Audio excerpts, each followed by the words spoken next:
Imagínate que planeas tus vacaciones en una playa famosa, bonita, y cuando llegas el clima está hecho un desastre. Planeaste, ahorraste, programaste todo y llegas y está así la lluvia bien fuerte, la tormenta. Pues eso es lo que nos pasó a mi familia y a mí cuando yo era joven. Cuando éramos jóvenes y chicos casi nunca salíamos de vacaciones porque éramos muy pobres, así que cuando mi papá consiguió un mejor trabajo y finalmente empezó a ganar bien, compró un viaje a Cancún y fuimos. Entonces dentro del paseo, él incluyó un paseo a la Isla Mujeres. Los que han ido pues ya más o menos se acordarán. Y ahí nos tiene subiéndonos al barco ese, que los barcos de ahora son de metal, si saben todos eso, ¿verdad? Es una maravilla cómo ese metal no se hunde, es el vehículo donde uno flota sobre el mar. Pero había una tormenta ese día, hermanos. Hubieran visto aquello. Y ahí vamos nosotros de vacaciones, en el barco ese. Y esas olas tan grandes, eran tan grandes que la verdad yo me asusté. Yo nunca me asusto. Bueno, no es cierto. Pero esa vez me asusté mucho. Y yo me imaginaba, ¿qué será hundirse en una tormenta como esta? Incluso finalmente llegamos del otro lado y según te daban un tour que para ver los pescaditos ahí no se veía nada, hermanos. El agua estaba tan turbulenta que se veía toda turbia todo el tiempo. Entonces fue frustrante. Esa es una de las veces que en mi vida he visto cómo el poder de la naturaleza es intimidante. Otra experiencia contraria que viví fue hace unos años cuando vivíamos en la ciudad de Tijuana. Vivíamos en la colonia Playas de Tijuana, para los que conocen Tijuana. Así que vivíamos cerca del mar. El mar estaba a unas cuadras de nuestra casa. La casa era de cemento y el piso era de mármol. Yo trabajaba de lunes a sábado, así que los domingos a la iglesia a la que éramos parte en ese tiempo tenía sus servicios en la tarde. Pero yo igual me levantaba temprano. Ese domingo en particular me levanté temprano y me sentía triste por varias circunstancias que estaban pasando. Y recuerdo que estaba ahí en esa casa, las habitaciones estaban en el segundo piso y la sala estaba en el primer piso. Así que yo me bajé, como era la costumbre para mí, me senté en el sofá, abrí mi Biblia y la leí y oré un rato. Enfrente de mí estaba una ventana y estaba muy frío. Era invierno. Y recuerdo que me sentía triste y le decía a Dios a veces que me gustaría saber que todavía te importo, que de algún modo sí te importa lo que me pasa. Y le dije, yo sé que eso tal vez es falta de fe, pero a veces me gustaría que me dieras una señal. Mientras estaba orando así, hermanos, tenía mucho sueño, mucho frío, era invierno, era muy fría la casa. No teníamos heater, no teníamos calefacción ni nada. Me acuerdo que cuando estaba orando, de pronto sentí calor. Y cuando abrí los ojos, hermanos, estaba amaneciendo y el sol que salía de aquel lado tiró sus primeros rayos y pegó por fuera contra la ventana de nuestra casa. Y las cortinas estaban cerradas y tenían una rendija las dos cortinas. Y justo donde el sol se levantó, un rayo del sol entró por esa grieta en el ángulo correcto y el rayo del sol me pegó aquí. Y eso me empezó a calentar. Fue algo maravilloso. Alguien dirá, pues es una coincidencia. No, para mí no es una coincidencia. Que el sol saliera en el momento preciso, en el ángulo correcto, y que la cortina hubiera dejado una rendija perfecta, y que yo me hubiera sentado en el lugar exacto, y que el rayo del sol me pegara aquí. Dios a través de la naturaleza manifiesta su poder. A veces de forma hermosa, como un rayo del sol que llega en el momento adecuado, y otras veces a través de el furor de una tormenta. Ya sea a través de algo suave o a través de algo poderoso, Dios usa la naturaleza para revelarse. Hoy vamos a ver la historia de Jesús siguiendo la secuencia que llevamos en Lucas, de una ocasión en donde Jesús va a usar la naturaleza para revelar su gran poder. Acompáñenme en Lucas capítulo 8, por favor. Lucas capítulo 8, versículos 22 al 25. So join me reading the scriptures in Luke, the Gospel of Luke, chapter 8, verses 22 through 25. We will give a look to this story that is well known as Jesus and the Storm. Vamos a ver esta historia que es famosa y conocida, que la conocemos como Jesús y la tempestad. De hecho, el título de mi mensaje es Jesús calma la tempestad, porque ese es el nombre de la historia. Jesús calma la tempestad. Y a través de esta historia veremos cómo Jesús utiliza la naturaleza para darse a conocer como Dios a sus discípulos. La historia tiene 3 partes. La primera parte en el versículo 22 y 23 es donde donde vemos que pasan de la calma a la tempestad. Luego el versículo 24 vamos a ver cómo pasan de la tempestad o de la tormenta a la calma de regreso. Y finalmente en el 25 vamos a ver cómo ellos pasan de la calma al asombro. Y mi meta es que a través de este mensaje tu confianza en Dios aumente y especialmente tu confianza en nuestro Señor Jesucristo. Así que vamos a empezar con la primera parte de la historia, de la calma a la tormenta, versículos 22 y 23 en Lucas 8. Vamos a ver entonces estos versículos. Leo aquí en la Biblia de las Américas. Y uno de aquellos días entró en una barca con sus discípulos. Lo primero que se nos dice aquí que era un día X, un día... Para Lucas no es importante decir el día específico que fue esta historia. Fue un día random. Era un día como muchos otros días. El texto comienza diciendo que Jesús entró en una barca con sus discípulos. Esta historia aparece en Mateo capítulo 8 y en Marcos capítulo 4 también. En otro de los evangelios dice que fue Jesús el que les mandó que se subieran a la barca. Marcos dice que ellos se lo llevaron en la barca como estaba, lo cual da la idea de que había mucha gente, Jesús estaba atendiendo mucha gente y probablemente la gente no quería dejar ir a Jesús. Seguramente algunos querían el último milagro, tocarlo, conocerlo, no sabemos. Lo que sí sabemos, de acuerdo a Marcos, es que era el atardecer. Ya la tarde estaba avanzada, se acercaba el anochecer. Recuerden que entre los apóstoles, cuando menos 4 habían sido pescadores, eran pescadores. Así que es muy probable que el bote al que Jesús se subió era propiedad de uno de ellos. Esto nos da una primera enseñanza, hermanos. Lo primero que nos enseña esta historia es que los discípulos no fueron envidiosos, sino que pusieron las cosas que tenían a disposición de Jesús, de los propósitos de Jesús. Lo cual a nosotros nos enseña una lección. Para nosotros los que creemos en Jesús, todo lo que tenemos es de Dios. Y es un privilegio usar las cosas que Dios nos ha dado para el servicio de Cristo. Así que si algún día tú tienes el privilegio de que se pueda usar tu casa, tu vehículo o alguna de las posiciones que Dios te ha confiado, no lo mires como un desgaste con envidia. No digas, ay, ¿me van a dar para la gas? ¿Se me van a gastar las llantas? ¿O cuando tenga que cambiarle el aceite, se van a cooperar? A veces que la naturaleza humana nos tienta a pensar así, envidiosamente. Piénsalo como un privilegio. Imagínate, uno de ellos tuvo el privilegio que el Señor subiera a su barca y la usara para contar una historia que hasta el día de hoy recordamos. ¿Te imaginas que Dios usara lo que te ha dado a ti para cambiar vidas, para hacer milagros?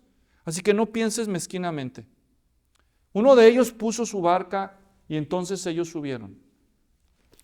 El texto entonces dice al final del versículo 22 que se hicieron a la mar. El 23 comienza diciendo, pero mientras ellos navegaban, ahora hay un mensaje que se nos comunica con esta frase de que se hicieron a la mar y que ellos navegaban. Y la idea es que ellos no estaban remando. Se subieron a una barca que tenía velas. De hecho, el verbo griego que se usa aquí es que se hicieron a la vela. Esta es una barca no pequeña, no es una lancha salvavidas. Esta es una barca de mediano tamaño que tiene mástil y tiene cuando menos una vela. Y también se nos comunica que debió haber habido un buen viento, porque nadie podría navegar si no hay viento, ¿entienden? No dice que remaban, dice que navegaban.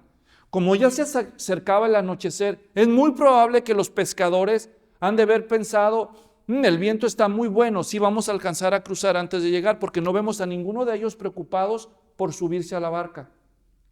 Así que todo empieza con aparente calma. Pero las cosas se tornan difíciles muy rápido.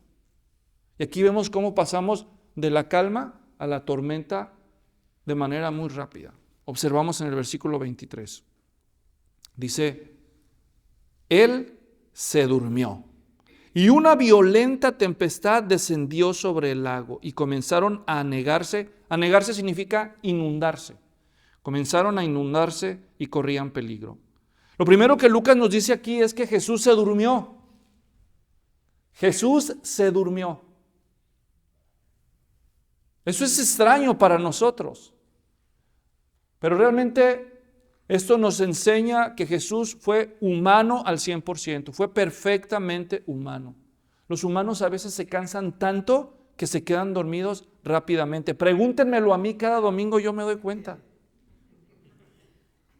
Se quedan dormidos, aunque no quieren. A veces uno se da cuenta que no se quieren quedar dormidos, pero les gana el cansancio, ¿no?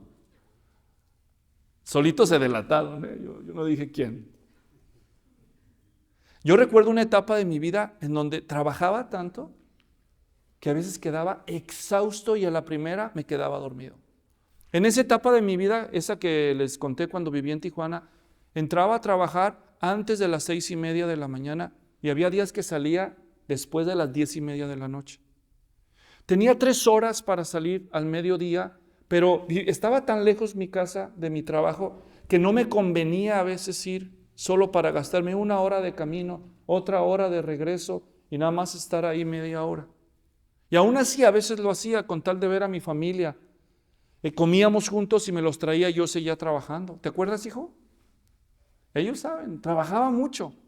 En esa etapa de nuestras vidas, a pesar de que trabajaba mucho, mi familia me esperaba cada noche para hacer nuestro devocional familiar. Entonces Lilia preparaba a los niños y yo llegaba del trabajo bien noche y ellos me esperaban. Y teníamos nuestro devocional familiar. Pero a veces estaba yo tan cansado que cuando cerrábamos los ojos para orar, empezábamos el tiempo de la oración del devocional. Y yo empezaba a orar, hermanos, tal vez no me lo crean, pero mis hijos pueden dar fe de eso. Cuando empezaba a orar, hermanos, inmediatamente pasaba de estar orando a empezar a soñar. Y me quedaba dormido orando. Empezaba yo a orar y luego empezaba a soñar y pasaba de la oración, Padre nuestro, gracias, a contar lo que veía en el sueño y empezaba a hablar mi sueño. ¿Te acuerdas, hijo? Y se reían mis hijos porque empezaba a decir tonterías. Y Lilia me jalaba, me decía, Luis, ¿estás oyendo lo que estás diciendo? Y los niños risa y risa. Yo estaba dormido o hablando. Si hablan los dormidos, hermanos. Dicen algunos de ustedes, pregúnteme a mí, pastor. Sí, cuando la gente a veces está tan cansada, se queda dormida. Jesús se quedó dormido así. Es más, hasta me atrevo a decir que el vaivén de la barca seguramente lo arrulló. El pasaje de Marcos 4:38 dice que Jesús se fue a la popa y se quedó dormido en el cabezal, así dice Reina Valera. Para los que no saben de los barcos, igual que yo tampoco sabía hasta que lo investigué, la proa es la parte de enfrente y la popa es la parte de atrás. Así que Jesús se fue a la parte de atrás de la barca. La palabra cabezal es la palabra antigua para lo que hoy llamamos almohada, cojín. O sea que Jesús buscó por ahí algo para usar de almohada, buscó un rincón en la parte de atrás de la barca y pronto se quedó dormido. Y mientras Jesús se quedó dormido, las cosas cambiaron muy rápido, degeneraron de ser un viento favorable a convertirse en una tormenta rápidamente. Ahora, Antes de seguir con la historia debemos recordar, Jesús es 100% humano. Él entiende nuestra realidad. Él sabe lo que es estar cansado, lo que es estar exhausto, lo que es estar triste. Todas las realidades que nosotros conocemos, Él las entiende, solo que sin pecado. Mientras Jesús está dormido, el texto de Lucas dice que vino una violenta tempestad.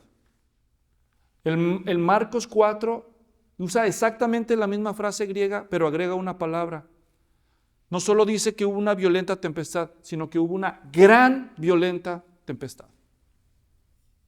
La expresión original se refiere a un viento huracanado. Un experto de apellido Thayer, un erudito del Nuevo Testamento, dijo que seguramente fue una tormenta llena de nubarrones oscuros que sopló un viento circular tan fuerte que era capaz de voltear cualquier cosa. El mar donde ellos estaban, que Lucas efectivamente llamó en el versículo 22, lago, ¿observan? Lago. Mateo 8 lo identifica con precisión porque dice que fue el mar de Galilea. También se le conoce en la Biblia como el mar de Tiberias y hoy en día se le llama Tiberias.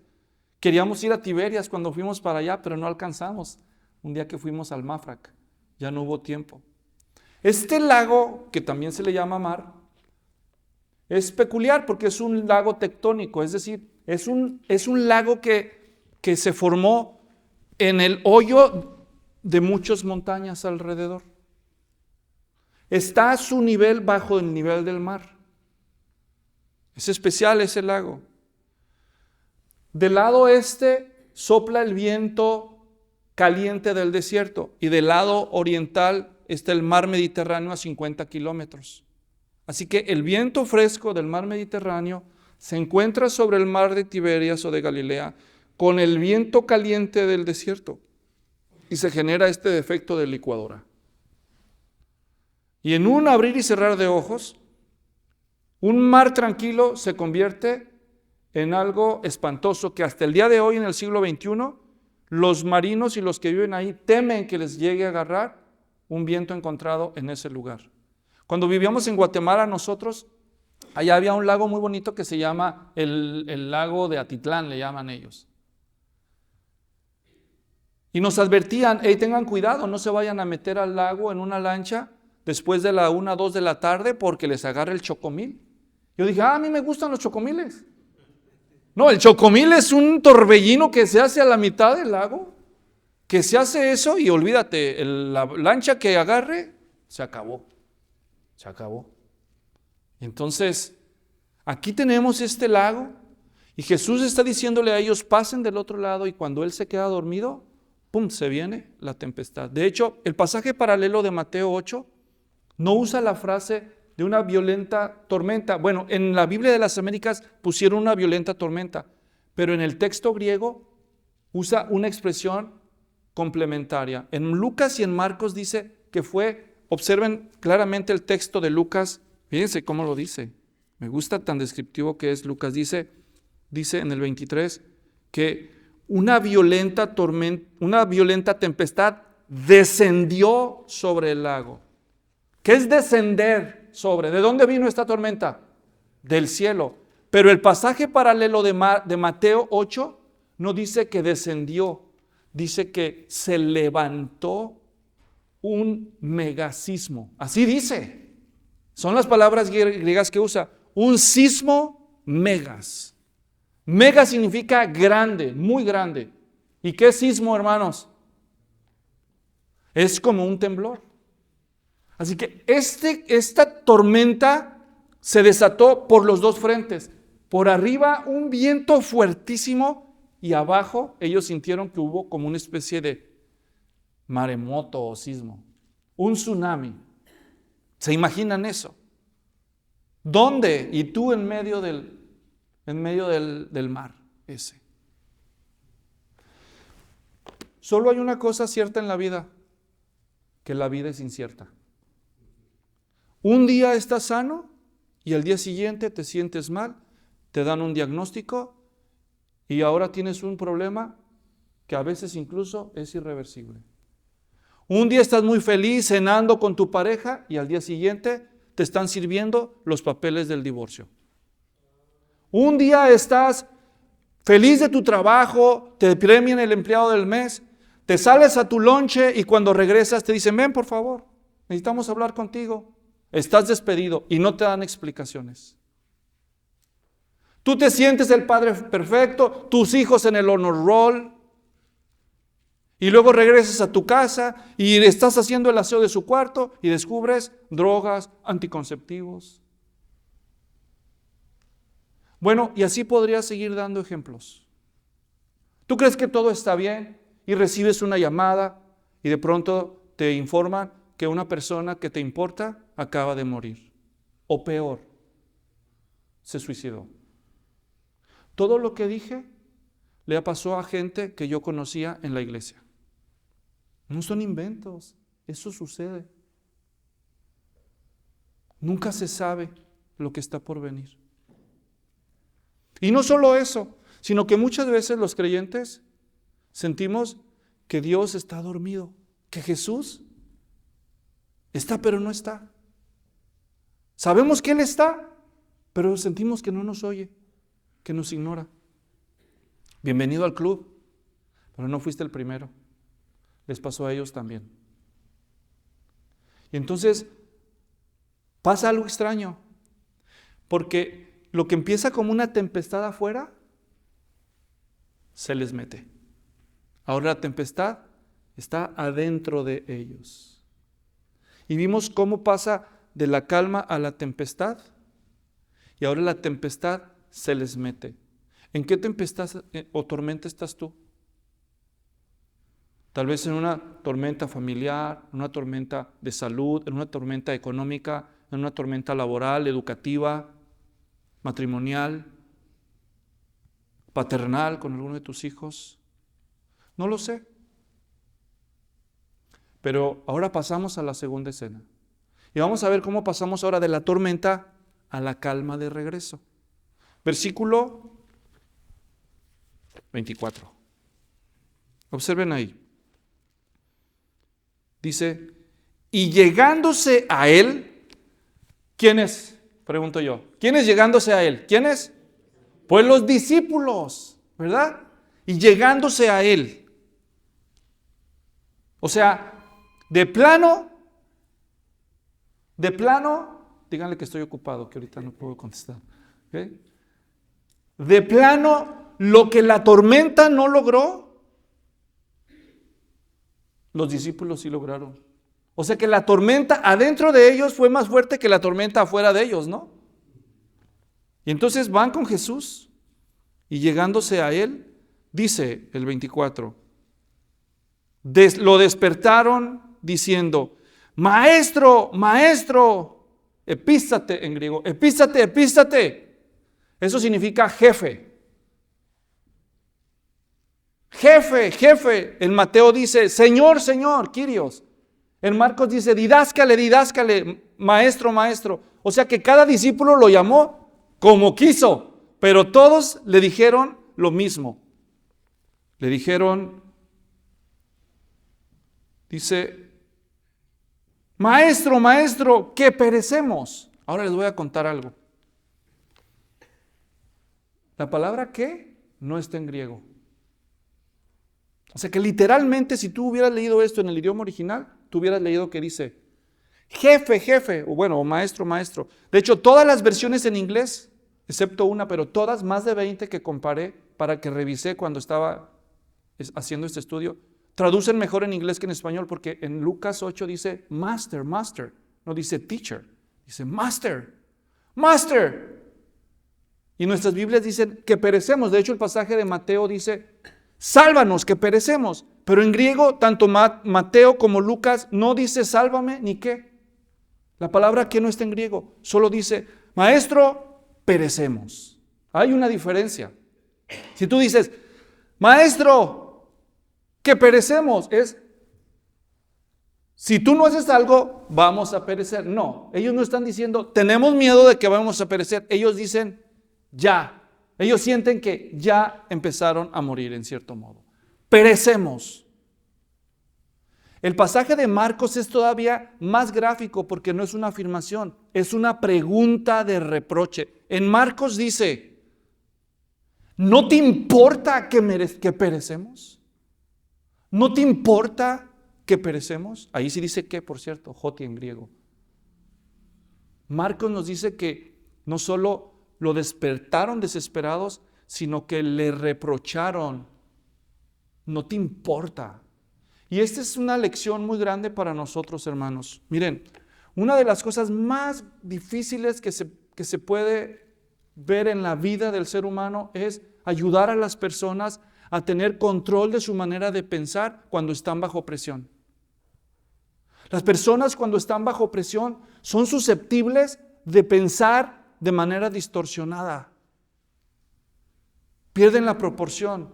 ¿Cuánta gente conoces tú que es tan educada, tan controlada, pero cuando se les viene una prueba encima, cuando se sienten abrumadas, pierden el control y dicen cosas que no tienen sentido? Incluso, como en este caso los discípulos, siendo insolentes contra Dios. No te importa, fíjense cómo ellos pasan. ¿Estaban ellos sufriendo?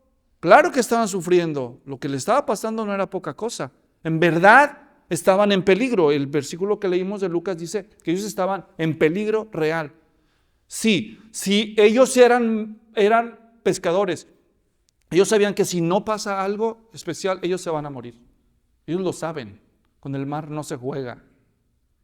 Pero ellos pasan de tener sentimientos intensos y de expresarlo, pasan de eso a ser irrespetuosos e insolentes. Ahora están acusando a Jesús de que no les importa. Ahora yo les pregunto a ustedes, que ustedes están ahorita sentados bien a gusto, no están en medio de una barca en una tempestad. Yo les pregunto, ¿en verdad no le importaban ellos a Jesús? Yo les pregunto, ¿no le importaban? Claro que le importaban. Claro que las vidas de ellos le importaban a Jesús. ¿No le hubieran importado a Jesús las vidas de ellos? ¿Por qué todo lo que sucedió antes? Todos los milagros que les mostró. Incluso algunos de ellos Jesús les hizo milagros a ellos. La pesca milagrosa de Pedro, les sanó la suegra. Tantas cosas que Jesús hizo por ellos y con ellos. ¿No le importaba? Claro que le importaban, pero ellos distorsionan las cosas.